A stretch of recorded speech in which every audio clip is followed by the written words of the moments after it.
कार्यक्रमात यानंतर ऐकूया डॉक्टर पंजाबराव देशमुख कृषी विद्यापीठ अकोला येथे आयोजित 39व्या दीक्षांत समारंभावर आधारित आकाशवाणी वृत्तांत. निवेदन आरती देशमुख आणि संपदा ढोके यांचं. ध्वनिमुद्रण सहाय्य किशोर कुकडे आणि विशाल बोरे यांचं. तांत्रिक सहाय्य पांडुरंग टिकाण. तर सादर करते आहेत सूरज गुळे. शेतकरी बंधू भगिनींनो, डॉक्टर पंजाबराव देशमुख कृषी विद्यापीठ अकोला येथे आज बुधवार दिनांक 5 फेब्रुवारी 2024 रोजी 39वा दीक्षांत समारंभ सकाळी 11 वाजता दीक्षांत सभागृहात संपन्न झाला. या प्रसंगी माननीय श्री CP राधाकृष्णन, सन्माननीय राज्यपाल महाराष्ट्र राज्य आणि कुलपती डॉक्टर पंजाबराव देशमुख कृषी विद्यापीठ अकोला यांनी दीक्षांत समारंभाचे अध्यक्षस्थान भूषवले. माननीय ॲडव्होकेट माणिकराव कोकाटे, प्रतिकुलपती डॉक्टर पंजाबराव देशमुख कृषी विद्यापीठ अकोला आणि मंत्री कृषी महाराष्ट्र राज्य यांनी सन्माननीय अतिथी म्हणून उपस्थित होते. याचसह माननीय श्री आकाश फोंडकर, मंत्री कामगार महाराष्ट्र राज्य तथा पालकमंत्री अकोला विशेष अतिथी म्हणून उपस्थित होते. याचसह माननीय डॉक्टर अशोक दलवाई, अध्यक्ष कर्नाटक कृषी मूल्य आयोग हे देखील उपस्थित होते. याचसह वसंतराव नाईक कृषी विद्यापीठाचे कुलगुरू माननीय डॉक्टर इंद्रमणी हे सुद्धा कार्यक्रमास उपस्थित होते. आदरणीय अतिथींच्या आगमनानंतर अतिथी देवो भव या आपल्या भारतीय संस्कृतीला जपत मान्यवरांचे स्वागत करण्यात आले. राष्ट्रगीताने कार्यक्रमाची सुरुवात झाली. यानंतर महाराष्ट्र गीत, विद्यापीठ गीत तथा सरस्वती वंदन सादर करण्यात आले. यानंतर दीक्षांत समारंभ प्रारंभ झाल्याचे कुलपतींनी घोषित केले.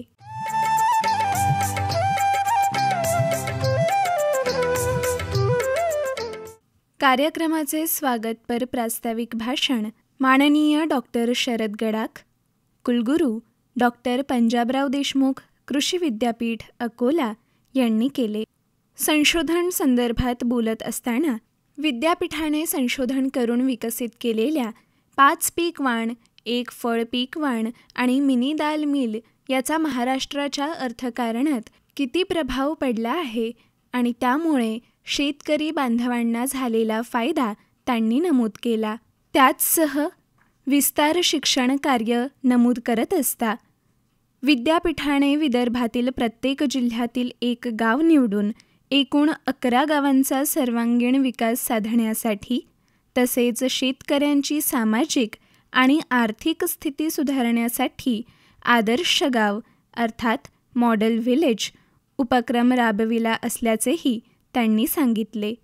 याचसह विद्यापीठाने प्रगतिशील शेतकरी आणि कृषी पदवीधर उद्योजक यामधून PDKV आयडल निवड करून त्यांचे फलक लावणे हाही उपक्रम सुरू केला असल्याचे त्यांनी सांगितले. बीजोत्पादन संदर्भात बोलत असता जवळपास 30,000 क्विंटल बियाणे शेतकरी बांधवांना उपलब्ध होणार असून बीजोत्पादनात 4 पटीने वाढ झाले असल्याचे त्यांनी अधोरेखित केले. विद्यापीठाच्या गोवंश विकास कार्यक्रमांतर्गत पशुसंवर्धन आणि दुग्धशास्त्र विभागामध्ये माफसू नागपूरसोबत सहकार्य करार केला असून त्याअंतर्गत अधिक दूध देणाऱ्या सहिवाल जातीच्या 8 गायींच्या वरील संशोधनाबाबत ते बोलत होते. And I am proud to say that this university 588 students cleared the prestigious examination in this year and secured the job in esteemed organization, while many have started their own agribusiness. Additionally, our university has launched India's first postgraduate diploma in organic management system and certification in collaboration with EcoCert France. The first batch of the 30 students has passed and achieved 100% placement. In case of research, university having 19 agriculture research stations and 24 All India Quantitative Research project. From inception of university released 187 crop varieties, 55 for implement, and 1,650 recommendation we have passed. Recently organized joint agrosco in this year, our PDKV Akola, we passed about 81 recommendations during this joint agrosco. We did the impact analysis of the only 6 varieties and one machinery. The impact is the 21,535 crores rupees gain in Maharashtra's economy. And university having the 94 ongoing research project having the cost of 82 crores rupees. Our university submitted 102 external funding project to different agencies having the cost of 216 crores rupees. The university having we set up the 33 Farmer Scientist Forum across the Vidarbha region, and 288 farmers, members of this, we discussed the current agriculture issues and taking the feedback from them for research planning. And in cattle development project, 8 milking Sahiwal cow were added. In IVF technology, we are transferring our hub of 202 cow into the Sahiwal cow, and by embryo transfer technology and IVF technology. And sir, in this year, we have so many constraints, but the vacancy is the main constraint for university. 63% vacancy in university, and old infrastructure of because 55 years old infrastructure, that we want to develop this infrastructure. And students friend, dear friend, today is a very important and happy day for all of us. Today this young generation is taking the responsibility of future of the country on their shoulder after completing the agriculture education, and we wish you all the best for the future life. आज पार पडलेल्या 39व्या दीक्षांत समारंभामध्ये एकूण 4040 पदवीकांक्षींना मान्यवरांच्या हस्ते पदवी प्रदान करण्यात आली. यानंतर कर्नाटक कृषी मूल्य आयोगाचे अध्यक्ष अशोक दलवाई म्हणाले की शाश्वत विकासासाठी कृषी उत्पादन प्रणालीची पुनर्रचना करताना कृषी पर्यावरणशास्त्र आणि सेंद्रिय शेतीची सांगड घातली पाहिजे. जैवविविधतेची जपणूक, विषमुक्त आणि सुरक्षित अन्ननिर्मिती, मृदसंवर्धन, जलसंवर्धन होणे आवश्यक आहे. त्यामुळे कृषी पर्यावरण आणि सेंद्रिय शेतीशास्त्र डोळ्यांसमोर ठेवून त्या दृष्टीतूनच कृषी संशोधन पुढे जावे.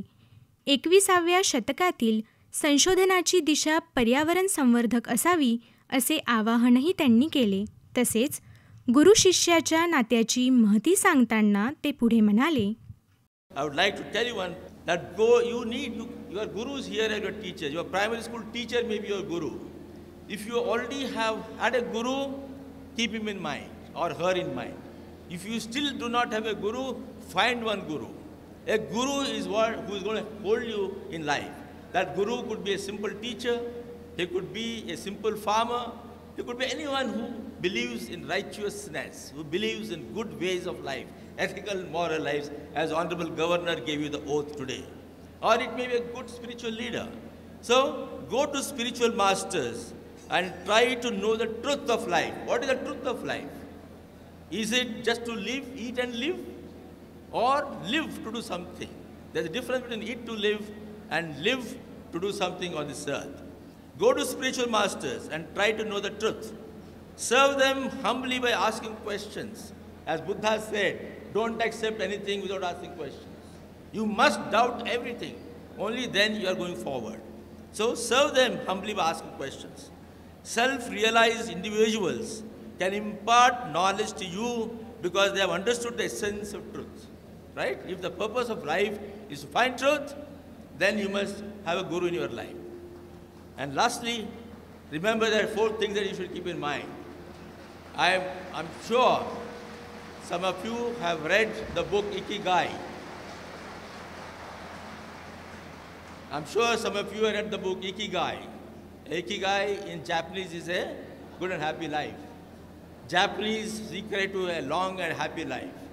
Human beings genetically have the potential to live 135 years. We are still to harvest 50 years. Our own life expectancy in India has gone up from 32 years in 1951 to 76 years today, thanks to various changes. But we can live for 135 years. So if you want to live for 135 years, you must lead a purposeful life. And therefore, the secrets to that are have a nutritious food every day, do regular exercises, be a member of a community. Community means not the caste, but of your friends, of society. Don't become an alien creature, locking up yourself in a door. And fourth one is, be a man or a woman with a purpose in life. Your purpose can be simple as having a good garden, to create healthy habits in the society, or want to read all the books, you want to write something, you want to do research, you want to paint, anything and everything can be a purpose in life. If you have these four things in life, you will live 135 years. You live a happy life. There are many saints in Himalaya who have lived for 160, 170, 180 also. So therefore, friends, you must have this purpose in life. So let me close by saying that the human life is the most beautiful life.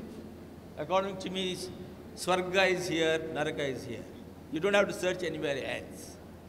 If you want to make your life beautiful, the nature and God have blessed you with all the faculties. You have to take care of your health, your mind, your soul, because your mind, soul and intellect are in this body. Body is very essential. It is only essential to the extent that it can help our intellect, our mind, and our soul to evolve. As you evolve, you will become from Manava to Mahatma. If you want to become a Mahatma, everybody can become a Mahatma. Then please take care of your soul and your intellect and your mind. So thank you so much for you, and I wish you the very best in life.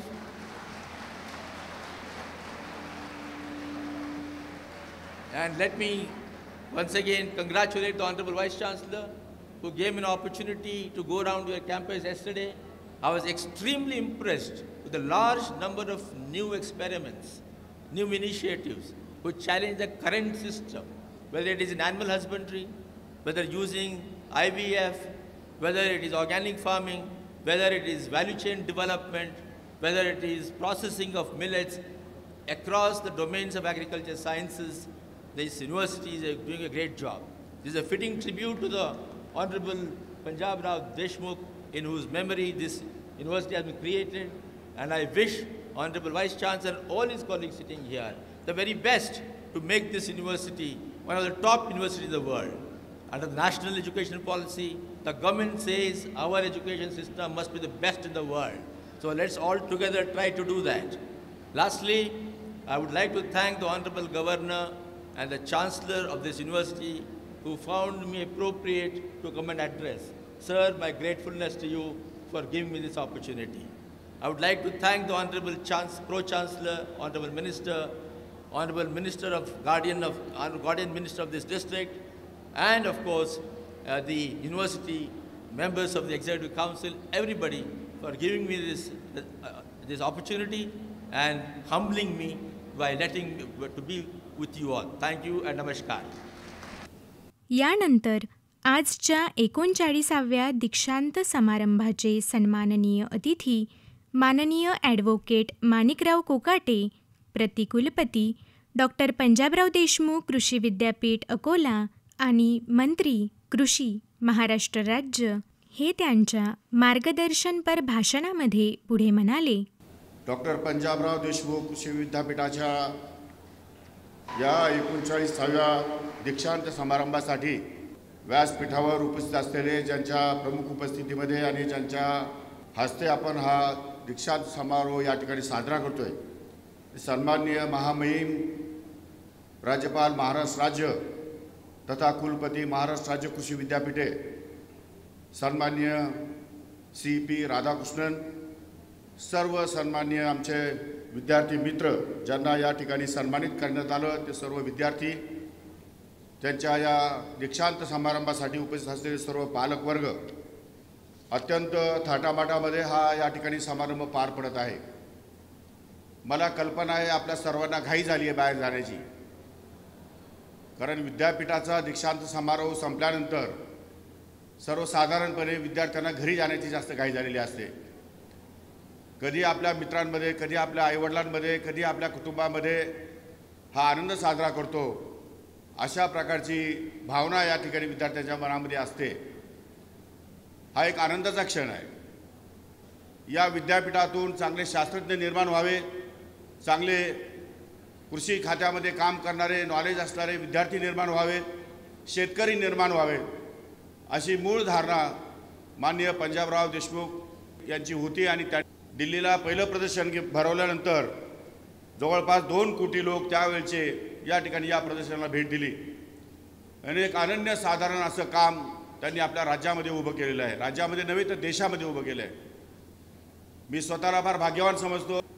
आपण सर्वजण शेतकरी कुटुंबातून आला असाल, मीही एका शेतकरी कुटुंबातून आलेलो आहे। विद्यापीठाचा हेतू शेती सुजलाम सुफलाम करणं आहे, विद्यार्थ्यांना जास्तीत जास्त ज्ञान प्राप्त करून देणं आहे आणि नवीन तंत्रज्ञानाच्या दृष्टिकोनातून आपल्याला या ठिकाणी प्रगती साधायची आहे। दिवसेंदिवस वातावरण बदलतंय, परिस्थिती बदलते आणि या बदलत्या परिस्थितीमध्ये आपल्याला शेतीतही या ठिकाणी अनेक बदल करावे लागणार आहेत। नवीन तंत्रज्ञान, नवीन मशिनरी, नवीन औषधं, नवीन खते, बियाणे यांचा मेळ घालून उत्पन्नामध्ये या ठिकाणी वाढ करावी लागेल आणि उत्पादन खर्च कमी कसा होईल या दृष्टिकोनातून बघावं लागेल। मला कल्पना आहे की खूप कमी लोक डिग्री घेतल्यानंतर या ठिकाणी शेतीमध्ये राबतात, परंतु मी आपल्याला सांगू इच्छितो, शेती हा आपला शेवटचा विश्वासाचा एक भाग आहे। आपल्या घरातले आईवडील, आपल्या घरातले बंधू किंवा शेती करणारे जे काही घटक आहेत त्यांच्या विचाराशी आपले विचार जर जुळले, आपलं नॉलेज जर या ठिकाणी ज्ञान जर त्यांना प्राप्त करून दिलं तर शेतीमध्ये निश्चितपणे आपण क्रांती करू शकतो। आणि म्हणून शेतीमध्ये या ठिकाणी मार्गदर्शन करण्यासाठी माझ्या सर्व विद्यार्थी बांधवांना मी विनंती करेल की भविष्यकाळामध्ये शेती हेच आपलं सर्वांचं आधारस्थान आहे। शेवटच्या क्षणाला माणूस हा शेतीवरच अवलंबून असतो। शेतीशिवाय माणसाच्या जीवनामध्ये प्रगती नाही। एक गोष्ट खरी आहे की काही अंशी उत्पादन खर्च वाढत चाललेला आहे, काही अंशी या ठिकाणी मार्केटिंग पाहिजे तसं मिळत नाही आणि त्यामुळे शेतकऱ्यांमध्ये थोड्याफार प्रमाणात निराशा या ठिकाणी आलेली आहे। परंतु या विद्यापीठांनी पुढाकार घेतला पाहिजे।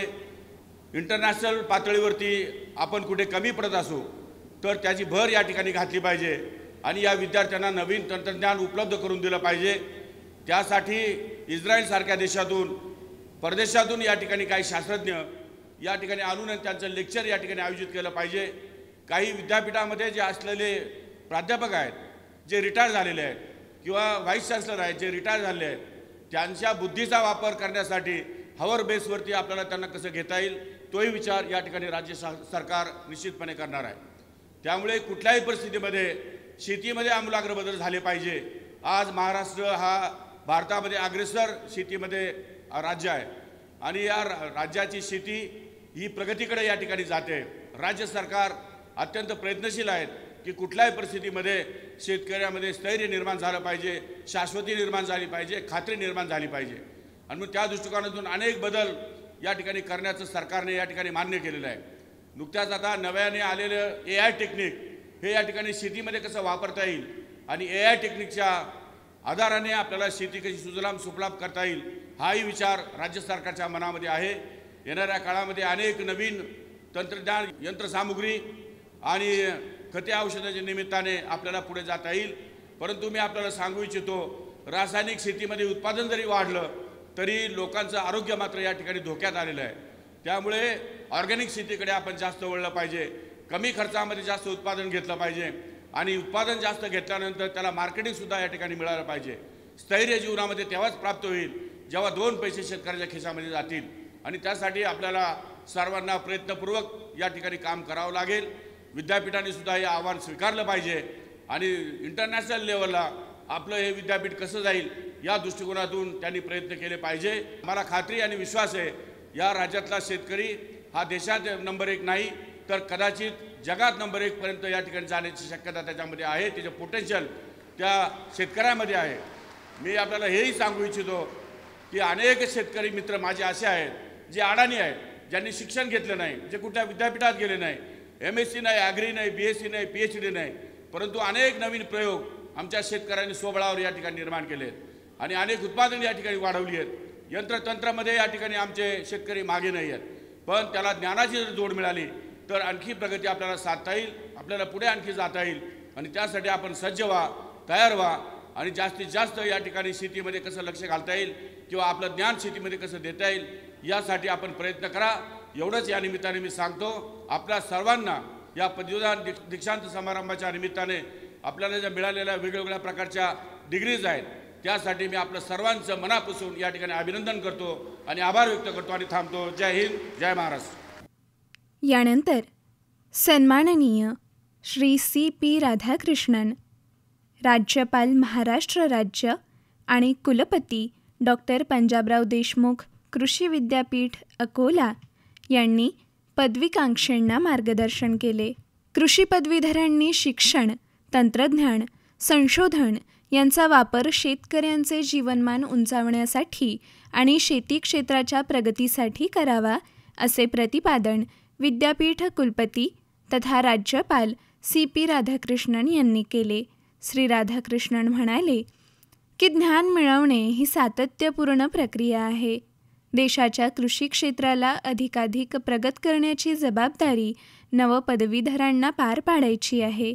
डॉक्टर पंजाबराव देशमुख कृषी विद्यापीठाने बीज निर्मिती, पशुधन विकास, आदर्श ग्राम प्रकल्प अशा उपक्रमांबरोबरच नवनव्या अभ्यासक्रमातून अनेक विद्याशाखांचा विकास केला आहे. ज्ञान आणि तंत्रज्ञान क्षेत्रातील भारताची झेप जगभरात दैदिप्यमान ठरली आहे. औद्योगिक क्षेत्राबरोबरच कृषी क्षेत्रातही उल्लेखनीय प्रगती करणारे महाराष्ट्र हे देशातील एकमेव राज्य आहे, असे ते म्हणाले. विद्यार्थ्यांनी ज्ञानप्राप्ती, त्याचे उपाययोजन आणि करावयाचे कार्य याबाबत निश्चित ध्येय ठरवून त्यानुसार वाटचाल करावी, असे सांगितले. I touch and salute the holy feet of Bharata Mata, the most powerful and the most merciful.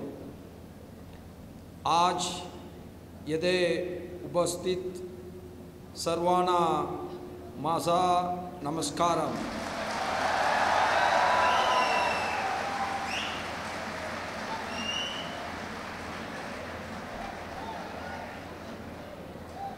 On this day, I thank the Honorable Prime Minister for declaring and getting the status of classical language for our great Maratha language.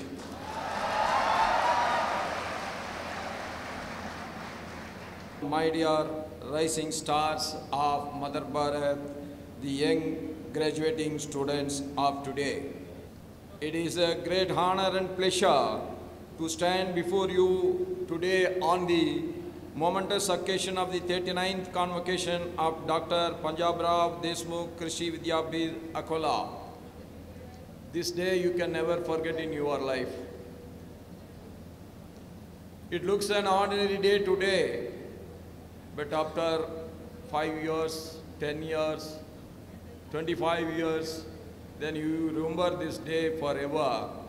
This is one of the most greenish memory in your mind forever, I am sure. And this is the day all your responsibility starts. After you are getting out of this campus, the world is not going to be that easy what the life you had in this campus. You have to take the direction in your life through which you have to make your journey a successful journey. You have to decide your goal. You should start moving towards your goal. Never thought that education is over, examination is over. We should never study for the examinations. Of course, we have to get us graduation. That is the recognition in the society. That is different. But our knowledge should grow and grow and grow. That is only possible with learning every day. And Dr. Deshmukh was not only a pioneer in the field of agriculture, but also a stalwart advocate for social reform and education. His legacy continued to inspire generations after generations to come. That is the greatness of him, his contribution to the agriculture sector of this country is immense. I appreciate all the efforts taken by the VC and all of you of this university, that you have achieved a remarkable target of 30,000 seeds production. That is a great achievement, and I wish you should continue that. That is going to serve this farming community of these districts. Our farmers are not aware whether the seed is good or bad. So most of them are getting into the wrong track by getting the wrong seeds from the wrong people. And our guarantee for the seeds is the first help to any farming community. And I appreciate all your effort in that. And I am very proud when I was getting inside that I have seen BSc Agri, MBA Agri, MTech Agri, BTech Agri, PhD in agriculture. That means it is representing only one thing, that India is going to feed the whole world in the future. That is in your hands. I am very proud of it. The emphasis on sustainability and environmental awareness will cultivate responsible citizens who can contribute meaningfully to the national development. And I am very proud of Maharashtra state for one single reason. This is the only state where the industrial development as well as the agricultural development and its importance is highly balanced. You need industrial production, at the same time you need food to eat. So both of the things have been taken care. That is the greatness of our Maharashtra state, and I am very proud of it. I will tell you one thing, including Vivekananda. God fatigue at one point of time or other. Any great man, he will have a fatigue in his own life at one point of time or other. You never think that fatigue is coming to me only, defeat is coming to me only, failure is coming to me only. Never like that. Every great man has failed more than his success. Finally, the success comes to him. And with these words, I wish you all once again very, very successful career, and I wish you all that you all must be very successful in your new endeavors to come. And with these words, I end my speech. Bahut bahut dhanyavad. Jai Bharat, Jai Maharashtra, and I pray to God that everyone could get every wealth, health and happiness in the life. Never sacrifice the happiness. Happiness alone can keep you fresh all the time. Thank you.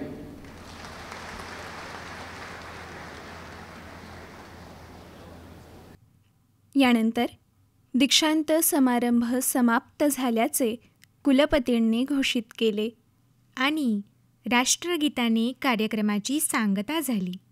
आताच आपण doctor Panjabrao Deshmukh कृषी विद्यापीठ अकोला येथे आयोजित 39व्या दीक्षांत समारंभावर आधारित आकाशवाणी वृत्तांत ऐकलात. निवेदन होतं संपदा ढोके आणि आरती देशमुख यांचं. ध्वनिमुद्रण सहाय्य विशाल बोरे आणि किशोर कुकडे यांचं. तांत्रिक सहाय्य पांडुरंग टिकार आणि सादरकर्ते होते सूरज गुळे.